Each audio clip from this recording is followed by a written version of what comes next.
을 받게 하려 함이라. 아멘. 우리가 알고 있는 대로 갈라디아서는 우리가 예수를 믿는다라고 하는 그런 믿음의 삶 가운데에서 오랫동안 율법을 지켜오던 자들이 이게 본전 생각이 나는 거죠. 그래서 야, 우리는 이렇게 힘들게 하나님을 알아가고 하나님을 믿는데 너희들은 도대체 뭐냐? 라는 거예요. 그들이 받아 누리는 참된 자유, 이런 것이 눈에 거슬립니다. 그리고 믿겨지지도 않고요. 그래서 바울이 전한 복음, 그 복음의 터 위에 믿음이 생겨나고 성도들이 생겨나고 교회가 세워지는데, 그 교회들을 쫓아다니며 유대인들의 전통 율법을 강조했습니다. 근데 그들은 비단 유대인들이라고 말하기가 좀 그런 것이, 유대 교회에 있으면서 그렇게 열심을 내는 사람들도 있는가 하면 유대인 출신 기독교인 교인들도 있었다라는 것입니다. 그들 몸속에 배어있는 율법에 관한 생각들, 율법을 지켜야 된다라고 하는 어떤 강박관념, 이런 것들이 자기들만 그런 것이 아니라 그냥 자유롭게 예수 그리스도의 복음을 받고 믿고 구원받았다라고 하는 사람들, 이방인들, 그 이방인들이 참 눈에 거슬리는 겁니다. 이런 얘기 제가 몇 번 했죠. 여러분들도 우리 옛날 같으면 어떻습니까? 우리 중직자들, 특별히 중직이다 라고 하면 장로님들, 안수 집사님들, 권사님들, 이런 분들은 여러분 주일에 빠지면 됩니까? 안 됩니까? 어떻게 빠질 생각을 해요? 좋아요. 그건 또 기본이다. 그 새벽 기도는요, 새벽 기도 빠지면 안 되는 줄 알았어요. 모든 예배 다 그랬어요. 그런데 세월이 흘러가다 보니까 옛날 어르신들 눈에 보기에 지금은 어떻습니까? 지금 심야 기도회, 특별히 금요일날 금요 기도회다라고, 옛날엔 철야 기도, 밤새 기도해 갖고 새벽 2시, 3시까지 막 기도를 하고 그랬었어요. 심지어는 어떤 교회는 밤을 새고 새벽 기도까지 딱 끝내고 집에 가는, 뭔가 한 것 같죠? 밤새 찬양하고 기도하고, 대단한, 그게 뭐 안 되면 산기도 올라가서 산각산에도 가고 막 그랬습니다. 산기도도 가고, 그러면서 하나님이 나를 막 만져주는 것 같은, 하나님이 내 기도에 귀를 기울이시고 응답하시는 것 같은 그런 느낌들을 바라며 열심들 냈습니다. 열심 내는 게 문제가 되는 게 아니에요. 그럼 뭐가 문제냐? 그 열심이 우리에게 독이 된다는 겁니다. 무슨 말이냐? 내가 열심히 했기 때문에 열심히 안 하는 사람들과 내가 비교를 하게 됩니다. 비교를 당하는 게 아니라 비교를 합니다. 그러니까 우리는 이렇게 열심히 했는데 너희는, 저도 들었어요. 어떻게 장로님들이 새벽기도 안 나오고 장로님들이 오후 예배를 빠지거나 장로님들이 수요일 금요일날 왜 안 나오냐고. 제가 그래서 뭐라 그럴게요? 아니, 나오지 마세요. 차라리 나오지 마세요. 장로님들한테 나오지 말라 그런 게 아니라 저한테 그런 얘기를 하시는 분에게 안 나오고 이렇게 판단하지 않는 게 훨씬 낫습니다. 예수 믿으시죠? 믿죠. 그 차라리 예수 믿고 구원받은 그걸로 끝내세요. 목사가 이런 얘기를 해요. 왜? 죄 짓지 않게 하기 위해서. 근데 우리는 내가 열심히 있다는 그것 때문에 다른 사람과 내가 비교를 해서 다른 사람들보다 내가 우월하니까 내가 한마디씩 합니다. 새벽 기도 나와야지. 금요 기도에 나와야지. 수요 예배에 나와야지. 주일날 빠지면 안 되지. 무슨 행사를 한다 그러면 헌금은 어느 정도 해야지. 어느 정도 헌신을 해야지. 어떻게 중직자가 돼서 장로가 돼서 권사가 돼서 집사가 돼서 교회를 건축한다고 할 때, 리모델링을 한다고 할 때 몇 천만 원은 헌금을 해야지. 그래야지 중직자지. 저희는 하지 말라고요. 그럴 것 같으면 하지 말라고요. 직분을 돈으로 사는 게 아닙니다. 그리고 돈 많은 사람은 많이 헌신하고 교회를 더 많이 사랑하고 하나님께서 많은 축복을 주신다, 많은 복을 주신다, 이렇게 여길 거 아닙니까? 그런 말씀이 성경에 있질 않은데, 성경은 하나님은 한 번도 그렇게 가르치지 않는데 우리들끼리 그런다라는 거죠. 그런 상황이 지금 갈라디아 교회에 퍼졌습니다. 그래서 바울이 당황했어요. 아니, 어쩜 이렇게 빨리 변하지 사람들이? 어쩜 이렇게 빨리 다른 복음을 받아들일 수 있지? 이건 내가 전한 복음이 아닌데, 내가 알고 있는 복음이 아닌데, 예수님이 가르쳐 주신 복음이 아닌데 어떻게 이럴 수가 있지? 그랬던 겁니다. 자, 여러분,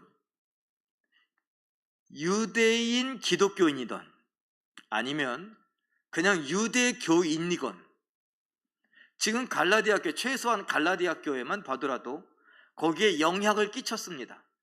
그래서 뭔가 율법적인 열심을 내야지 된다라는 그런 생각들을 많은 성도들이 하게 되었고, 거기에 못 미치면 좀 힘든 상황들이 됐습니다. 죄책감을 느끼기도 하고 비교의식을 당하기도 하고 차별을 당하기도 하고 그런 상황에 놓였습니다.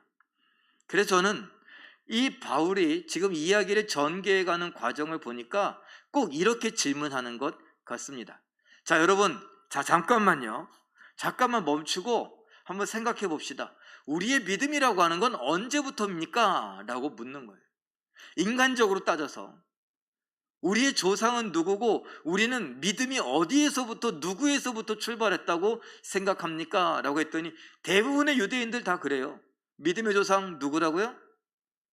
믿음의 조상 아브라함? 예. 우리가 믿음의 조상이라고 말하죠. 유대인들은 그냥 조상이 아브라함이에요. 우리는 아브라함의 혈통이다라는 걸 굉장히 강조하고 중요하게 여겼습니다. 아브라함, 이삭, 야곱 이런 식으로 내려가죠. 자, 그런데 사도 바울이 이런 이야기를 하는 거예요. 그렇습니까? 아브라함은 잘했습니다. 그 아브라함, 로마서 4장 16절 말씀, 우리 한번 괄호 안에 있는 글까지 읽어볼까요? 시작. 아브라함은 할례자든 무할례자든 유대인이든 이방인이든 상관없이 우리 모든 믿는 사람의 조상이라, 이거예요. 아브라함, 그렇죠? 아브라함부터 출발한 거 맞죠? 이렇게 묻는 거예요. 맞습니다. 좋아요. 자, 그러면 아브라함이 율법을 지키면서 구원받았습니까? 아니면 뭡니까? 이런 질문을 하는 거예요. 이 질문은 다르게 말하면 아브라함이 먼저입니까? 모세가 먼저입니까? 이렇게 묻는 것과 같습니다. 다 알고 있죠. 아브라함이 먼저죠. 아브라함이 먼저면 아브라함은 율법을 지켰습니까? 안 지켰습니까? 아브라함은 하나님을 만나자마자 할례를 받았습니까? 안 받았습니까? 이렇게 이야기가 전개되는 겁니다. 갈라디아서 3장 6절, 7절 현대인의 성경 번역을 갖고 왔는데 괄호 안까지 한번 읽어볼까요? 시작. 성경 창세기 15장 6절에는 아브라함이 하나님을 믿었으므로 하나님은 이 믿음 때문에 그를 의롭게 여기셨다라는 말씀이 있습니다. 그러므로 믿음을 가진 사람들만이 진정한 아브라함의 후손이 된다는 것을 아십시오. 예. 그러므로 믿음을 가진 사람들만이 진정한 아브라함의 후손이 된다는 것을 아십시오. 이거 어떻게 알아차렸죠? 제가 막 손으로 우리 방송실에 막 사인 보내면서 여기 오타가 났으니까 이거 좀 잘해라 했더니 어떻게 알아들었네요. 믿음을 가진 사람들만이 진정한 아브라함의 후손이 된다. 아브라함은 할례를 받아서가 아니라 믿었기 때문에, 그러니까 믿는 자들이 아브라함의 후손이 된다는 거예요. 할례를 행한 자들이 아브라함의 후손이 아니라, 율법을 지킨 자들이 아브라함의 후손이 아니라 믿는 사람이 아브라함의 후손이 된 건 아브라함이 믿었을 때 의롭다함을 받았기 때문에 이 이야기를 하는 겁니다. 자, 이건 얘기를 이제 이 아브라함이 쭉 얘기하는 것을 보니까 이런 말이에요. 하나님께서 아브라함을 보시고 아브라함만 보신 것이 아니라 2000년 후에 있을 예수님을 보시고 그리고 더 2000년 후에 있을 우리들을 보신 거예요. 그러면서 믿음이 구원을 가져다 준다는 것을 하나님은 미리 정하셨고 보셨고 아셨기 때문에 그것을 알려주시는 것입니다. 그림으로 표현하면 이렇게 표현할 수 있어요. 2000년 후에 예수 그리스도와 이를 믿는 초대교회 성도들, 그리고 4000년 후에 예수를 믿는 우리들을 미리 보고 아신 하나님. 갈라디아 3장 8절에는 성경이 미리 알았다라고 말하는데 바로 이겁니다. 미리 알았기 때문에 아브라함에게 창세기 12장 3절에 땅의 모든 민족, 모든 족속이 너로 말미암아 복을 얻을 것임이라 라고 말씀하세요. 복을 얻는다라고 말하는 것이 부자가 된다라는 것이 아닙니다.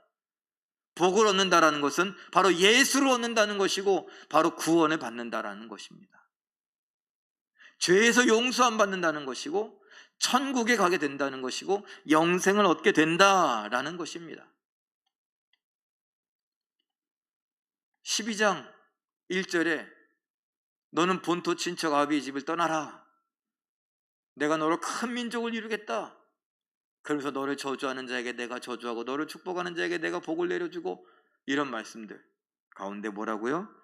너는 모든 민족에 복이 되는데 그들이 너 때문에 복을 받게 될 것이다. 뭘 받다는 거예요? 2000년 후에 예수님으로 인하여서 사람들이 예수를 믿고 구원받아가는 그 초대교회의 모습을 이 아브라함 때 보신 거예요, 미리. 그리고 더 후인 4000년쯤 후인 오늘 우리가 예수를 믿어가는 것을 하나님은 보셨습니다. 그래서 아브라함에게 이런 말씀을 하신 거예요. 요즘 우리들은 기억력 때문인지 아니면 무서움 때문인지 여러 가지 이유로 말을 자꾸 바꾸죠. 거짓말을 해요. 거짓말 안 한다라고 하는 사람들도 거짓말을 합니다.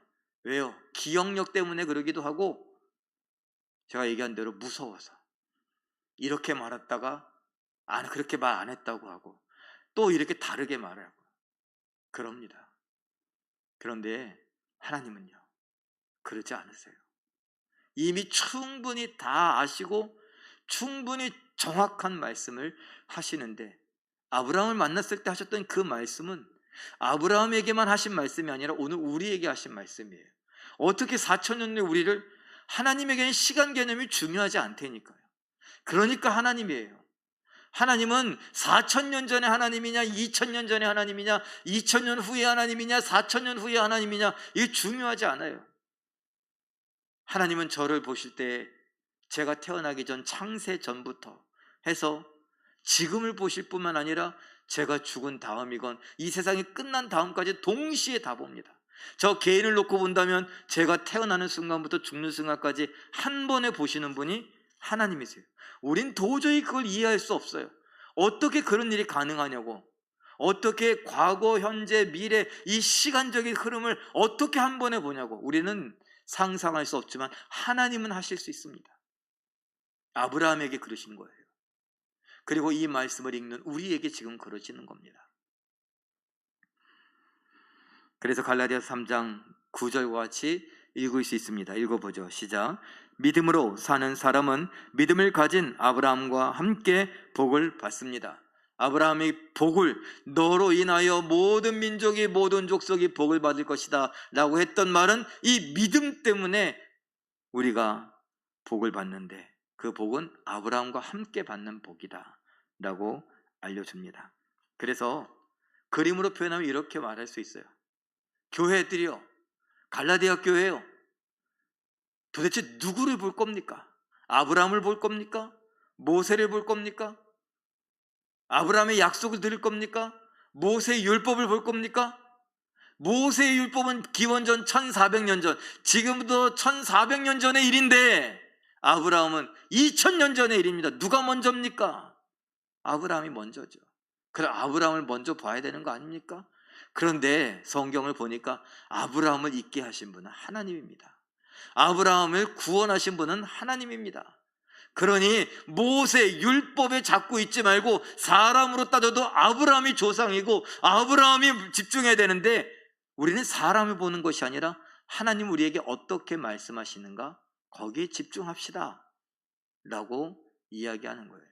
율법은 우리의 구원과 상관이 있는 것이 아닙니다. 율법은 우리를 구원으로 데려다 주지 않습니다. 우리를 천국으로 이끌어가지 않습니다. 왜냐하면 율법의 기능은 죄를 깨닫게 하는 것이기 때문입니다. 그러니까 자꾸 뭔가 해야 된다라고 하는 것, 장로들의 유전까지 막 덧붙여져 갖고 막 하는 그거 매이지 마십시오. 아브라함은 그거 없이도 의롭다움을 받고 천국에 가는데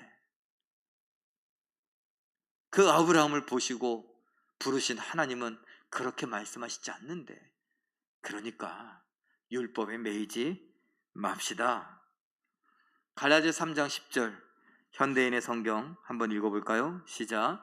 율법을 지켜서 구원받으려는 사람은 모두 저주 아래 있습니다.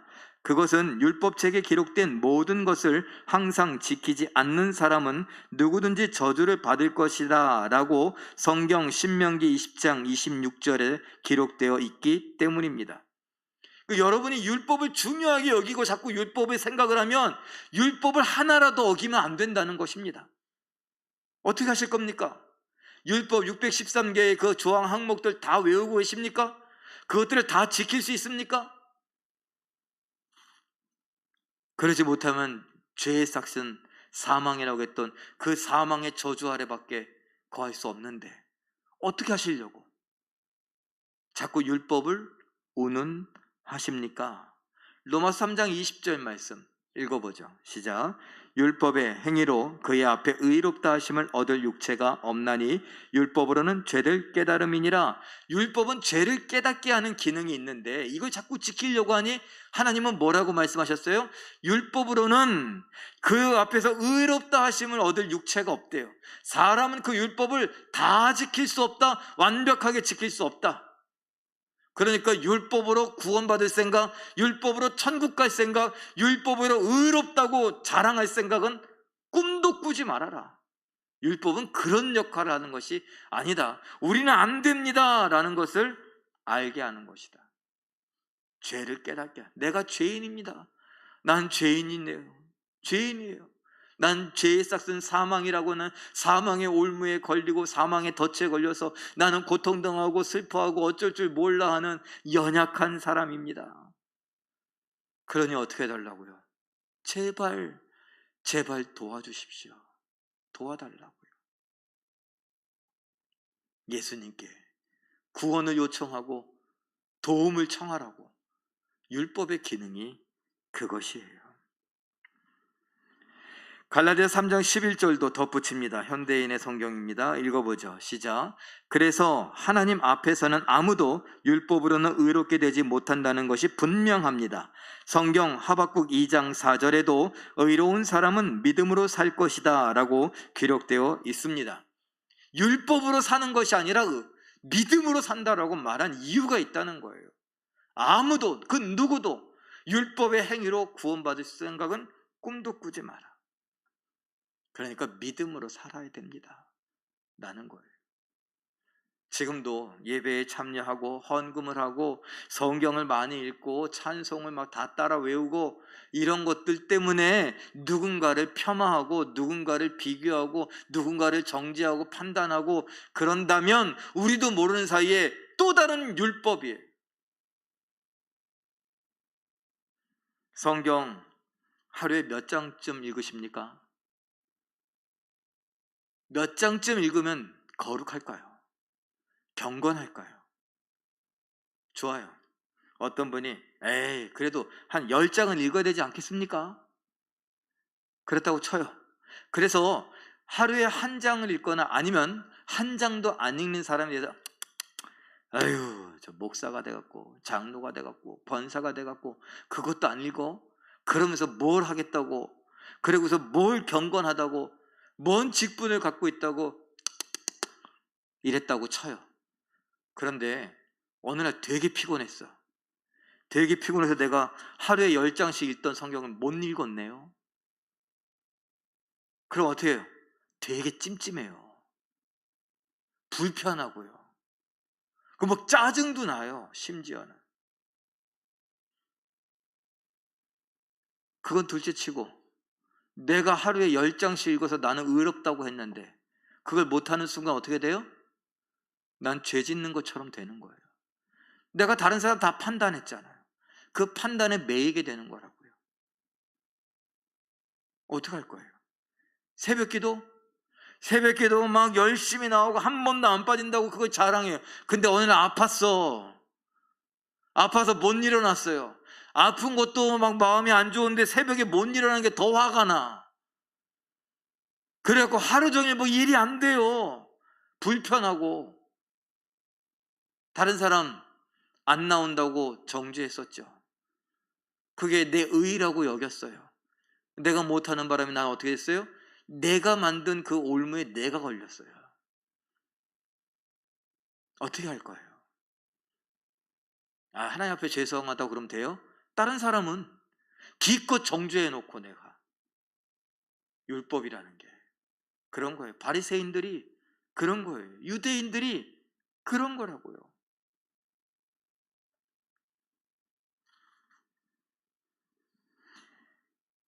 그래서 갈라디아서 3장 12절에서 14절까지 사도 바울이 하고자 하는 이야기, 모든 민족에게 미치는 아브라함의 복이라고 하는 것이 무엇이냐? 우리 한번 그 괄호 안에, 동그라미 안에 읽어볼까요? 율법을. 시작. 율법을 다 행할 수 없어 죄의 삭신 사망의 저주 아래 있게 된 우리, 이걸 깨닫게 되는 거예요. 이걸 깨닫고서 어떻게 하냐? 예수님 도와주세요 라고 했는데 한번 읽어봅니다. 시작. 예수님께서 십자가에 달려 그 사망의 저주를 대신 받아 해결하여 우리를 구원하신, 이거를 받아 누리는 거라고. 내가 할 수 없었던 걸 예수님이 대신해 주시는 거예요. 사망의 저주, 율법의 저주는 사망이에요. 죄의 삭은 사망이라. 이게 율법의 저주예요. 이 저주를 나는 감당할 수 없는데 누가? 예수님이 대신 감당해 주고서 넌 저리 가, 너는 천국으로 가, 내가 감당할 테니까. 그래서 우리 사도신경엔 정확하게 안 나와 있지만 그러잖아요. 영어로 된 사도신경엔 지옥의 강하, 지옥에 내려가서 예수님께서 죽으시고 지옥에 내려가셔서 우리 영혼을 건져내신 거예요. 사망 가운데서 우리는 죄의 삭신 사망이라고 하는 곳, 저 지옥의 불구덩이에서 우리는 허우적 거리고 있는데 예수님이 그 지옥까지 내려오셔서 우리를 건져내신 거라고요. 새벽에도 제가 말씀드렸었는데 우리가 이런 상상을 잘 안 해요. 한번 상상해 보세요. 지옥이 어떤지, 지옥불이 얼마나 뜨거울지, 그리고 나는 거기에서 내가 그 뜨거움을 경험하고 있다고. 그래서 제가 몇 번 말씀드렸는데 이 구원에 대해서 진짜 제대로 한번 알려면 지옥에 한 일주일 체험 좀 하고 와야 돼요. 일주일, 하루 체험권, 하루만 체험하고 와도 내가 받은 구원이 얼마나 귀하고 값진 것인 줄 알 텐데,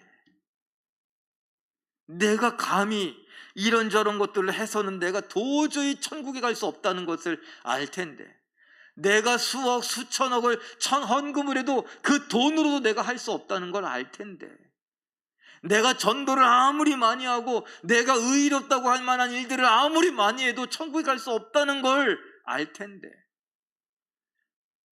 내가 도저히 못하는 걸 예수님이 데리고 가신다는 걸 알면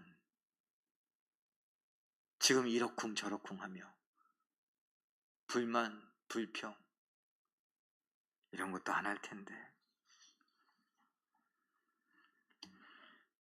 갈라디아서 3장 14절 현대인의 성경 번역을 한번 읽어보죠. 시작. 이것은 우리도 믿음으로 약속된 성령을 받도록 하기 위한 것입니다. 그럼 이 성령이라고 하는 게 뭐냐? 바로 영, 새영, 생수의 강 성령, 다른 보혜사. 성경에서 성령에 대하여 약속되어졌던 이런 것을 우리가 받게 하기 위하여서 그렇다. 이게 아브라함의 복이에요. 아브라함의 복이 예수님으로 인해서 구원받는 것, 믿음으로 구원받는 것뿐만 아니라 성령의 약속을 받는 것. 그 성령의 약속을 받는다는 건 또 뭐냐? 우리가 잘 알잖아요. 새 영을 주신다. 새 영이 우리의 마음을 새로운 마음 주신다. 그래서 말씀에 대하여서 호의적인 마음, 좋은 마음을 갖게 되고 부드러운 마음, 옥토와 같은 마음을 갖게 되어서 그 말씀의 씨앗이 뿌려져요. 그런데 새 마음이라고 했는데 그냥 가만히 있어도 자라는 게 아니라 성령께서 자라게 하세요. 성령께서 자라게 하신다라고 하는 건 뭐예요? 성령이 우리에게 새 마음 줬는데 그 새 마음이 의지를 갖게 하는 거예요. 새로운 의지. 어떤 말씀에 순종하고자 하는, 말씀을 따라가고자 하는, 또 한편으로는 말씀을 읽고자 하는, 말씀을 듣고자 하는, 말씀을 배우고자 하는, 말씀을 깨닫고자 하는 그런 열망들이 막 일어나는 거예요. 그래서 예수님 닮아가게 하는 것. 이것이 성령의 약속이고 그 성령이 하시는 일이에요. 이걸 그림으로 정리해보면 이렇습니다. 성령이 우리에게 오셨어요. 그 성령은 우리에게 믿음을 줘 예수를 주라 시인하게 하죠. 그리고 새 마음을 주고 그 새 마음이 말씀에 순종하여 예수님 닮아가는 성화를 이루는 것입니다. 이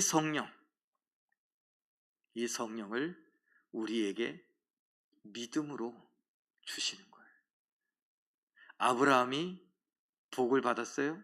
그리고 그 아브라함이 모든 민족, 모든 족속의 복의 통로가 되고 복의 근원이 되고 복이 될지다 라고 했던, 너 때문에 너로 인하여 복을 받을 것이다 라고 했던 것, 바로 이 구원의 복이요 성령의 복입니다. 그걸 우리가 받았다는 거예요. 사랑하는 성도 여러분, 예수님 믿으십니까? 성령을 받았다는 증거예요. 그럼 이제 그 성령께서 우리에게 믿음만 주시는 것이 아니라 그 믿음을 주심과 동시에 새 마음을 주신 거예요. 이건 다 새 마음과 관련된 거예요. 우리의 마음이 부드러워집니다. 말씀에 대하여 사모하는 마음, 말씀에 대하여 궁금한 마음, 말씀에 대하여 막 깨닫고 싶은 마음, 그런 열망들이. 그래서 여러분 성경을 펼쳐 읽어야 돼요. 자꾸 가만히 있으면 성경 안 읽게 돼요. 새 마음을 가졌는데도 불구하고 성경을 안 읽게 돼요. 그러니 여러분 새 마음을 가졌으니까 새 마음으로 새로운 의지를 발휘하세요. 그래서 내 영적인 갈망, 영적인 열망, 이것을 따라 성경을 펼쳐 읽으세요.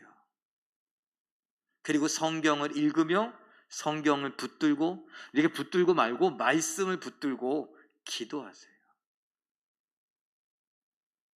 그리고 약속들을 기억해 보세요. 성령님이 오시면 내가 너희에게 가르친 것들 깨닫게 하고 기억나게 하고, 말씀을 깨닫게 하고 말씀을 기억나게 하고, 그리고 그 말씀 따라 살게 하신다라는 겁니다. 제가 말씀드리죠. 여러분 기도 중요해요. 그런데 그 기도 능력이 있으려면 말씀이 있어야 돼요. 이 말씀, 기도, 이게 합쳐야 돼요. 사랑하는 성도 여러분, 성경을 펼쳐 읽으시길 바랍니다. 성경을 깨닫게 해달라고 기도하시길 바랍니다.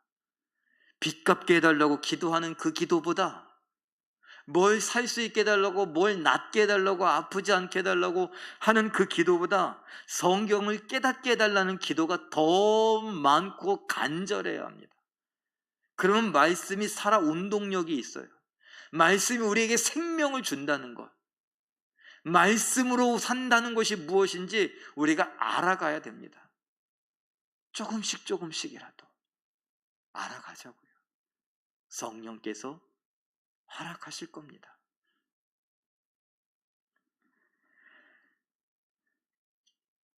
부디 우리 50년을 맞이해가는 제일교회 성도님들,